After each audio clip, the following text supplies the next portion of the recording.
Ngayon, ilagay muna natin ng supply. Tingnan natin kung magkakaroon pa ng sorted to. Lagay ko muna yung supply niya. Okay, bali, ito na. Nailagay ko yung supply. Ito lang muna. Sa may amplifier stage lang muna. Ngayon, gamit tayo ng bulb. Ayan, naka-bulb tayo. Para in case na may problema, is ilaw lang yung bulb natin. Ngayon, switch on. Wala naman, oh. Uy, mausok nga, oh. Okay. Meron pa nga. Maninibago kayo sa content natin. Kasi hindi power amplifier ang gagawin natin ngayon. Integrated amplifier. Eto, binuksan na ng tropa natin dito na nagsa-sideline sa atin. Kaso, alam nyo naman, medyo, kumbaga, nagpa-practice pa lang. Hindi niya alam or hindi niya kabisado gawin. Kaya ito, kailangan na kasi magba-birthday daw yung asawa. Kaya kailangan na daw ito. Kaya, wala, no choice tayo. Kaya yun yung post ko sa FB page ko na naka-pin post ngayon eh.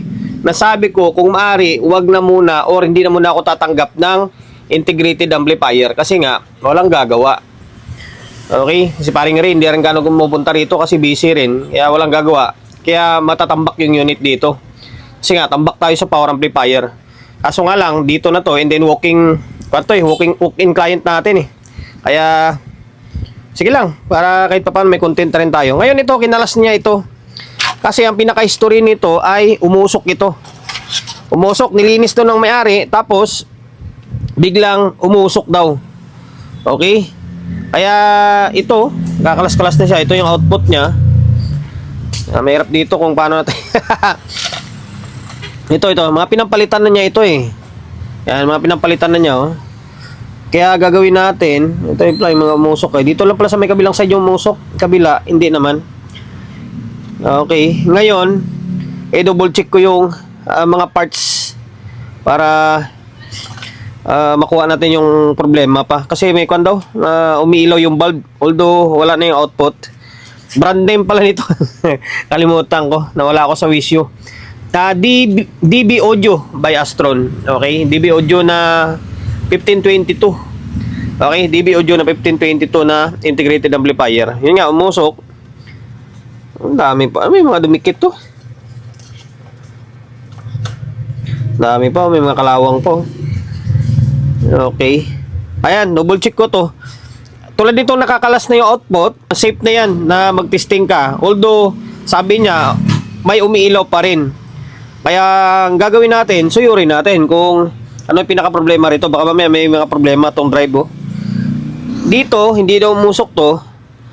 Dito yung umusok. Oh, dito tayo mag-focus. Tapos yung mga parts, kumpara natin sa kabila. Baka mamaya may mali siya na isa lang. Okay? Na-double check ko naman na. Halos tabing ilog kasi itong may-ari. Pero hindi naman siya kinakalawang. Parang kwan lang yung nangingitim. Check ko naman na. Halos okay naman yung parts na nailagay. Pero lang ako nakita kanina yung nandito na parang nagkadikit. Yung tingga. Tapos yung mga hinang dun sa ilalim, minayos natin. Kasi minsan sa mga hinang-hinang lang yan, tulad nito, halos magkakadikit. Kaya magsushort talaga yan. Ngayon, ilagay muna natin ng supply. Tingnan natin kung magkakaroon pa ng sorted to.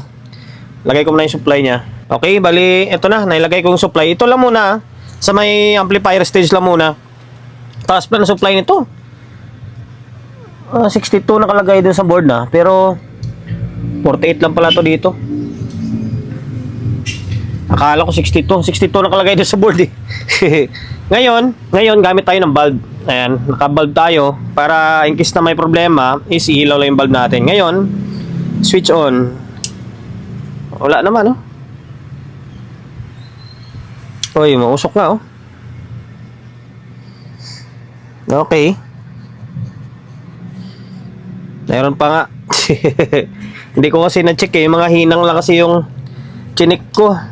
Okay. Mahirap kasi yung minsan sa totoo lang, mahirap yung magsalo ka ng gawa. Hindi mo alam kung ano yung mga pinagagawa na. Umusok dito. Okay, malamang may sira itong mga transistor dito. Bunutin natin. Okay, bunutin ko muna to. May sira yan kapag ganyan. Okay. Nakalas ko na yung mga transistor. Dinouble check ko lahat. Okay, ito biasing to eh. Na-check ko naman, buo naman. Ito, meron ako nakakitang sira. Ito to. Short ito eh. Bali nito ay 5551. Okay, the rest na yan, buo yan. Na-check ko na yan. Check natin. Ito na yun. Ito.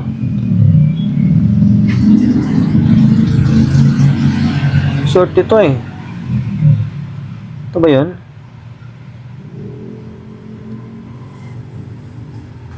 Hirap ah. Sana? Hindi yata to.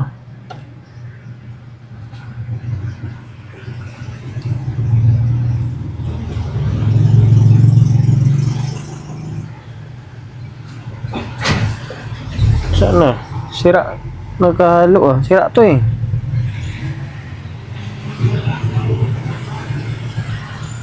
Saray kanina naman. Ito. Ay, hirap eh. Basta ito, sira ito. Ito. Yung 551 na to. Yan. Ito. 551 na to eh. Sira. Yung the rest niyan, buo yan. Tapos ito, nanggal ko na yung mga umusok ko. Okay, nahirapan lang ako mag-check. Okay. Yan. Kaya umusok. Saan ba galing to? Parang dito yata banda kanina yun eh. Ito.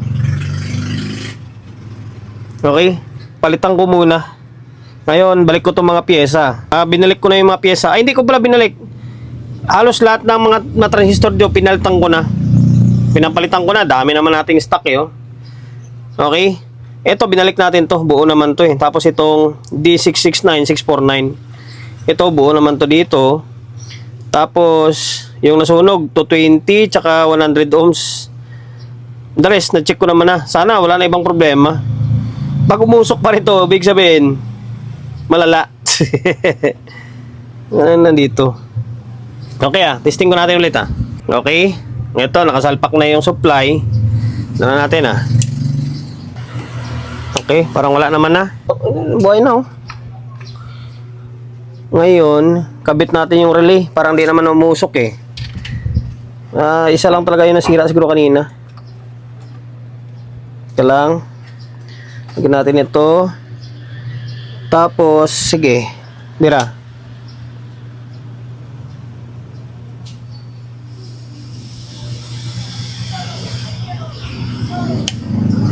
Ba't parang hindi kwan?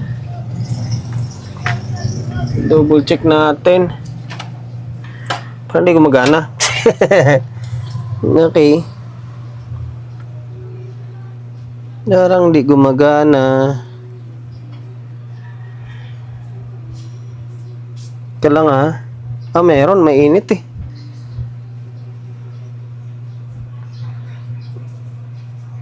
Mainit yung nandito. Kabila naman yung dito, nagnormal na to dito Ito naman yung mainit Grabing init niya. Itong sa may kabilang channel, pambira naman Kailangan pa pala natin double check dito. Dito, nawala na yung usok niya. Pwede nang kanyan. Pwede nang idil yan. Ngayon, ito tayo ngayon sa may hindi mag-relay ito kasi hindi nakakabit yung mga ibang mga nerves niya Ngayon, hindi na ako marunong mag-troubleshoot ng integrated Check natin kung may DC out. Okay. Wala yung mga hinang-hinang kasi minsan Kailangan ilayo mo yan Kasi ganyang mga kunting dikit lang, laking epekto niyan Tapos saan na yung output nito? Ito yata yung output niya kabilaan channel. Tapos ground natin. Hindi na talaga ako marunong mag-repair. Kaya marunong mag-repair na integrated Okay. Yan, lagay natin sa ground. Tapos dito muna tayo. Natin to. Okay. May DC dito. May DC dito na side. Sa banda yan. Dito nga. Sa isang channel to Dito, yung di natin ginalaw. Tapos ditong isa, Switch on natin. Maring okay na yung isa. Maring okay na to. Wala nang DC itong isa eh. Dito naman tayo ulit. Wala na yung DC nya. Pansinin nyo ha. Ilapit ko. Nakatusok yan ha. Emitter yan. Emitter out yan. Ngayon, switch on ko. Nawala na oh. Ngayon dito, meron talaga yung isa oh. Pansinin nyo.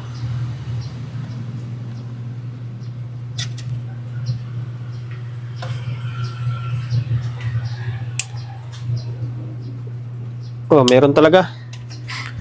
Ngayon, parang nag-normal na yung isa. Dito naman tayo sa isang channel ulit. Okay. Init, grabe. Nakapasok.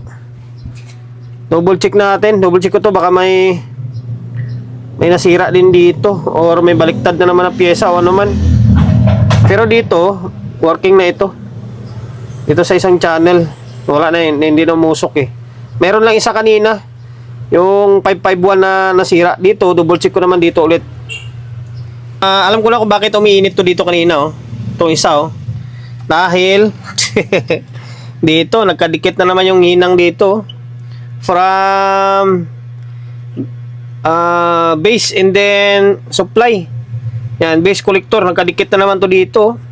Pambihira na yan. Kaya kailangan talaga double check yung mga hinang. Dito siya, kinuskus ko lang. Kadikit, gahibla lang ng buhok na magkadikit. Kaya sabi ko, pinaltang ko na halos lahat dito ah. Pinaltang ko na halos lahat ng maliliit na transistor na to. Yan, pinaltang ko na to eh. Tapos, na-check ko na to, buo naman lahat. Umiinit pa rin. Yun lang pala, nagkadikit lang pala. Minsan talaga, double check nyo yung mga hinang-hinang. Okay? Ngayon, nakasalpak na yan. Obserbahan natin kung magre-relay siya. Kailangan nakakabit ito. Pag hindi mo kinabit yan, hindi magre-relay. Okay, switch on. Ayun, nag-relay siya. Kapain ko to. Okay, hindi na umiinit. Tingin ko okay na to.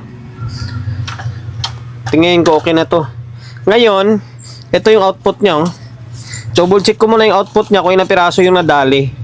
Okay, tsaka ibalik natin. Naibalik ko na yung heatsink and then transistor. Ayan, bali merong kulang isa na transistor, siguro sira siguro 'yon, kaya hindi na isama. C5200, ito siya oh. Yan, pinalitan natin yan. C5200 and then hindi, isa lang pala. C5200 lang, isang piraso. Ngayon, tinisting ko na ito, may audio na. Ang problema, parang may problema sa control. May maingay. Ngayon, switch on natin ah. Okay, na-switch on yan.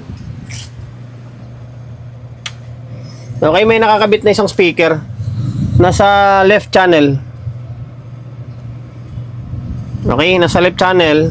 Midahin natin yung nakakabit. Ngayon, ayan oh, maingay oh. Oh, bira na yan. Parang nasa control talaga problema. Oh. Okay. Pero may audio na siya. May maingay lang. Mabihira na yan. Tapos, yung right channel. Natin yung right channel. Maingay siya. Akala mo may sumusundot na kwan. Na ipis.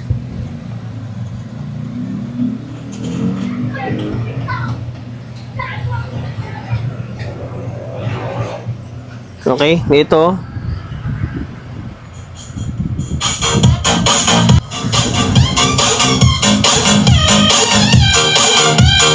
Okay, may audio. Kaso nga lang, problema yung isang channel maingay. Try ko munang palitan yung control. Wala ako sa mood mag-vlog ngayon, ewan ko ba. Sa totoo lang guys, kapag sanay ka na puro power amplifier ang gawa mo, tapos maggawa ka ng integrated, parang tinatamad ka. Parang nakakatamad siya.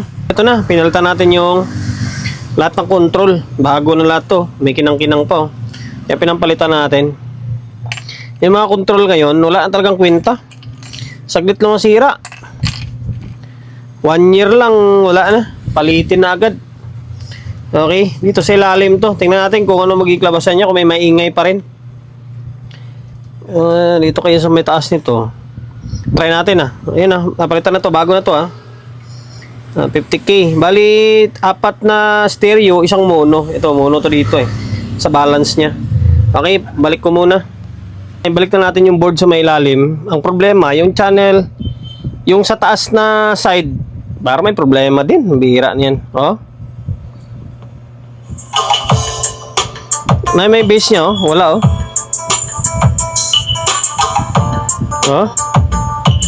wala.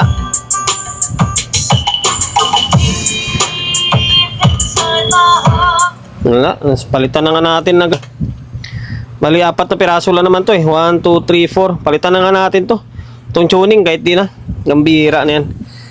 Binaklas and then pinaltan ko na. Ayan, bali 1, 2, 3. Yung dito hindi na natin pinaltan to kasi tuning na naman to Bali 3 stereo, isang may loudness 8 pin. Ito may loudness to master volume. Focus. Ayan. Bali ilang control pinalitan natin? 4, 5, 6, 7, siyam na piraso. Rami-rami rin no? Okay. Ayan, 50k, 100k, pwede palit yan. Ngayon, balik na natin. Balik na natin yung board. Yung mapapansin nyo, nakaangat Normal lang yan kasi mahaba na yung shafting Ito lahat pinalitan natin Ayun, switch on. Isa natin kung meron pang maingay I-post ko yung music, tapos taas na to yung volume. Okay. Parang wala naman Parang wala naman. Pause. Okay, taas natin. Parang wala naman. Baka sa control lang siguro yun. Okay. Ngayon.